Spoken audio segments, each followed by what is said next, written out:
So I'm on my way to New Portland, Maine today. I'm excited to catch up with Justin Jordan on how his efforts to take over a new lumber mill, restaff it and start to turn it into a place that's making mats. And then to learn more about the impact that having an award to build these mats has meant for him and his employees.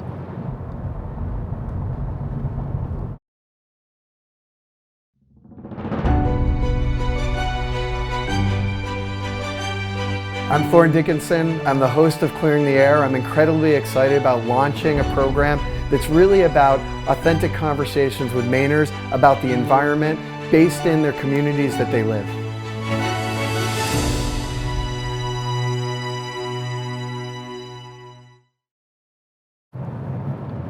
The first time that I went up and met with Justin was immediately after we awarded the contracts.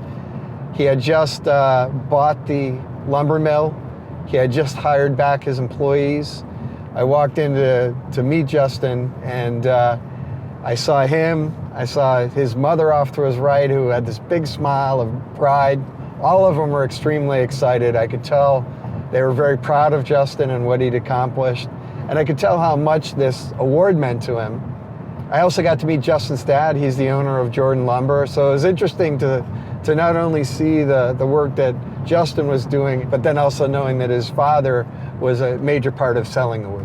Seeing a family business, particularly in the lumber industry, connected me back to stories that my mother would tell me about logging and her running across logs in Moosehead Lake.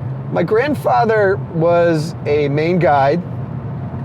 He also worked his own land and then also worked in lumber mills.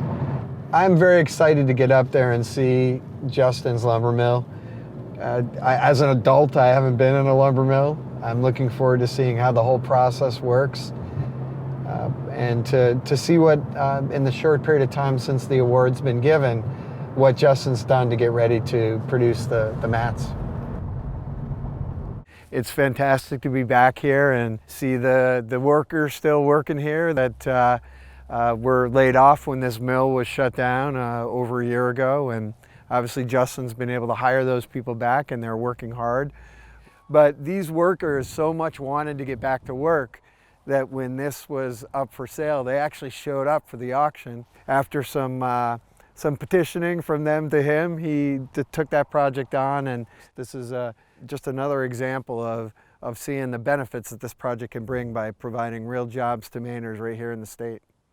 Again, when we got here, I was kind of bombarded by the old workers, and you know, the place had shut down and they were really enthusiastic about getting the sawmill going again. So I was, if you guys are in, I'm in. So you know, for them, I think most of them live within 15 minutes of here, 20 minutes of here, and the work is steady, and I think it's pretty comforting for them to come right back to work like just nothing happened almost.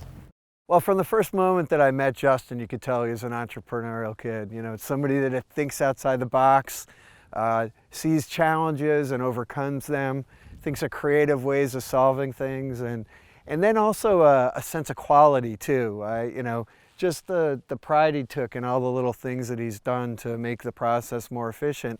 The idea of being able to bring these people back to work, giving himself a new opportunity for his business, and really to, I think to some degree, learn more about the industry that he grew up in, and really what is a core of what it is for a lot of Northern Mainers in the logging industry. I heard about this facility coming up for public auction, and I happened to attend. It was a cold December day, so lucky for me there was hardly anyone here.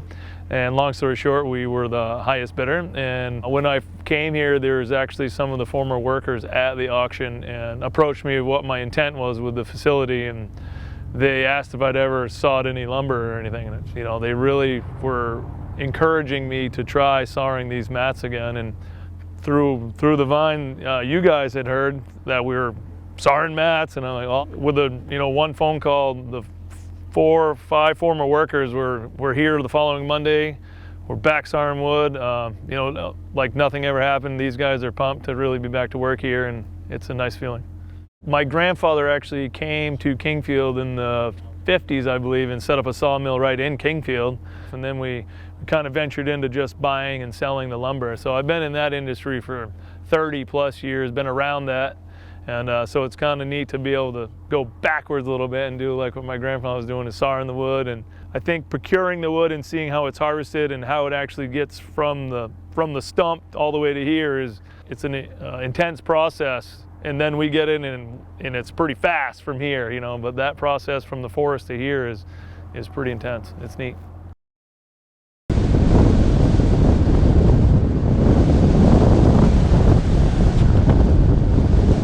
In addition to my great memories of the house in Greenville, I also remember the walks down to the Indian store in the heart of town. And for me, growing up in the woods, it felt like a big city. They're all great memories, and walking around Justin's mill in New Portland, not all that far from Greenville, really connected me back to those memories. It's just another huge benefit for me, and something I feel very lucky about, is to be involved in a project that not only connects to my past and my history, but to the history of Maine.